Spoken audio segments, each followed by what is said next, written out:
Early Saturday morning, the 22nd of March, 1997, Olivier Mott, a member of the local police force, is making his daily patrol on horseback in the old industrial city of Mons, Belgium. Stumbling upon some discarded garbage bags by the side of the road, he laments the ever-growing issue of fly dumping in the city. He dismounts his horse to search the bags for possible clues on who dumped them. The grisly discovery he makes next would stay with him for the rest of his life, and would shed a light on one of the most gruesome killing sprees in Belgian history.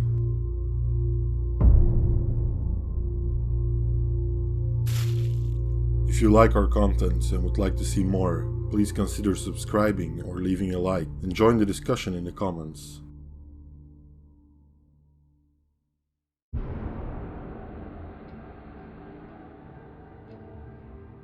When talking about Belgium in the mid to late 1990s, a name mentioned a lot in the context of crime and killers is the infamous Marc Dutroux.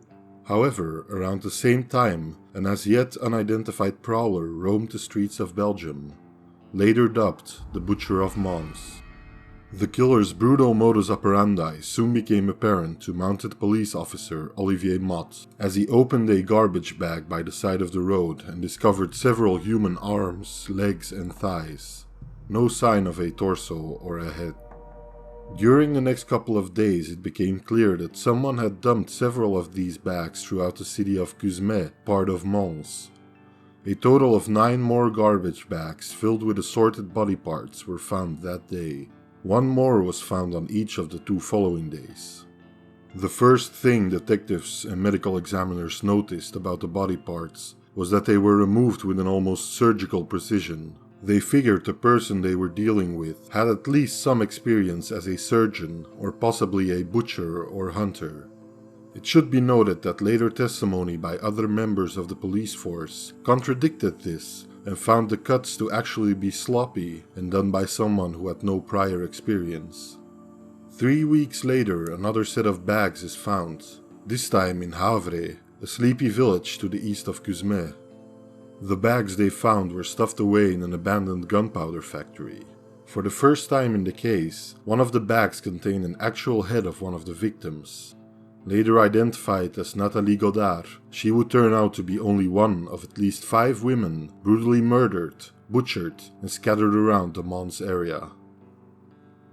It soon became clear that earlier reports of body parts found in the river Scheldt in the French Château l'Abbé were also connected to this case. The body parts were most likely thrown in a river in Mons and made their way south due to the current. A new division of the Walloon police called Corpus was brought in to work the case, using the first instance of DNA analysis in Belgian law enforcement.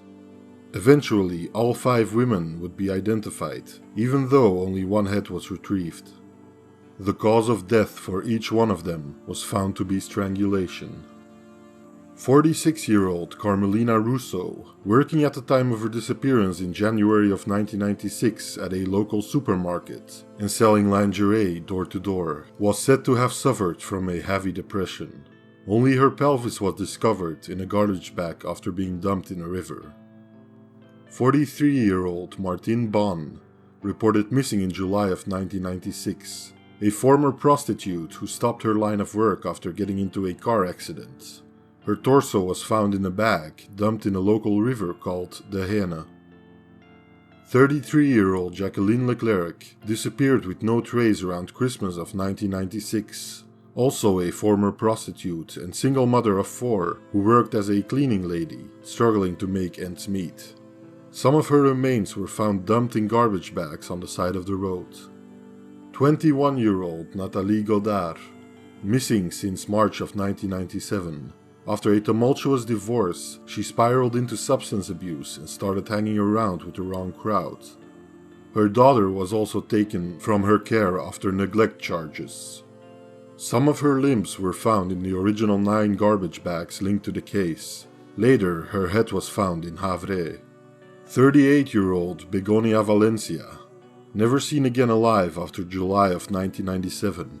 A former mental patient and reportedly suffering from bouts of depression. In October of the year she went missing, her skull was found by 2 children playing in a field. 6 months later, her spinal column and teeth were found near the same field. All 5 women were local to the area of Mons, had clear mental and financial issues, and were known to frequent the same place, the Mons train station, an area then known for drugs, prostitution, and other assorted shady characters.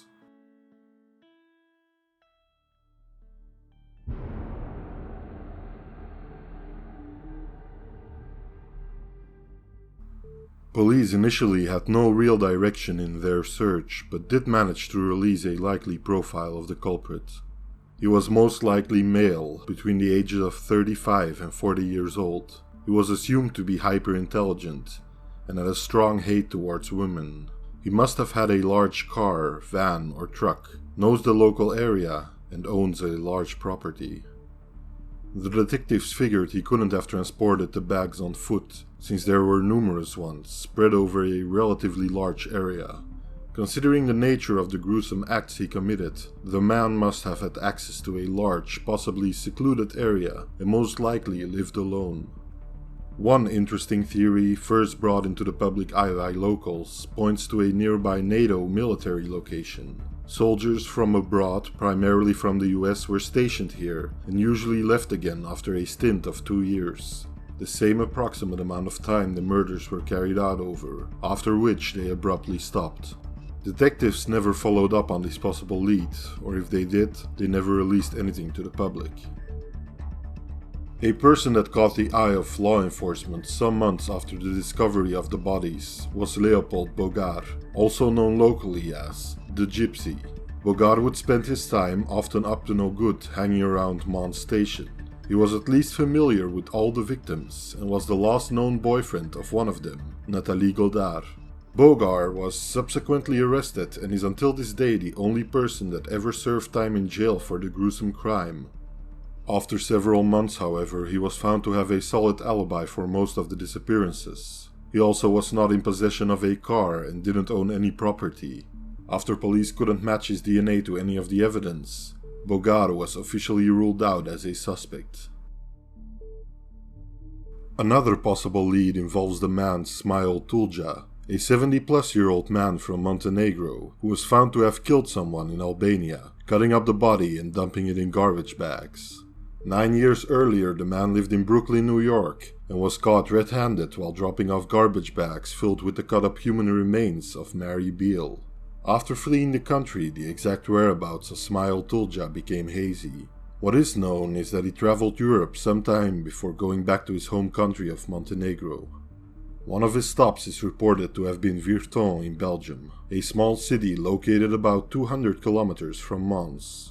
Detectives on the case of the Butcher dismissed his promising lead as unlikely and stated the man lived too far from Mons while he was in Belgium. They also said it wasn't worth spending tax dollars to travel to Albania to question him. Shortly after, a reporter working for Walloon Television and Radio went to Mons to question the locals about Smile Tulja. Several people are said to have known the man and recall him as being a frequent visitor to the Mons station area. The FBI also got involved with the Smile Tulja case and commented on the Butcher of Mons. They told the police the man likely dumped all the body parts on the same day because his freezer must have broken down.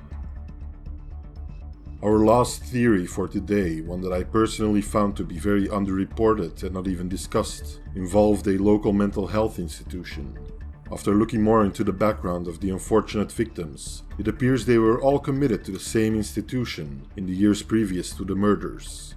Some have speculated that one of their fellow residents, or perhaps an employee, may have had something to do with their untimely demise. The police have stated they have looked into this possibility and have come up empty. Judging by the seeming disinterest of the local detectives throughout the rest of this case though, this might be a theory worth investigating more. Although the investigation into the grueling killings of these 5 women is technically still ongoing, interest in it from a judicial as well as a public standpoint has all but died out. Until someone comes forward with more information or a motivated sleuth puts all the pieces together, the true identity of the Butcher of Mons will remain simply a mystery. Thank you so much for watching this episode of Simply Mystery. I'd love to talk more about this intriguing case in the comments. We also set up a Discord server in case anybody wants to talk about all things mysterious with us.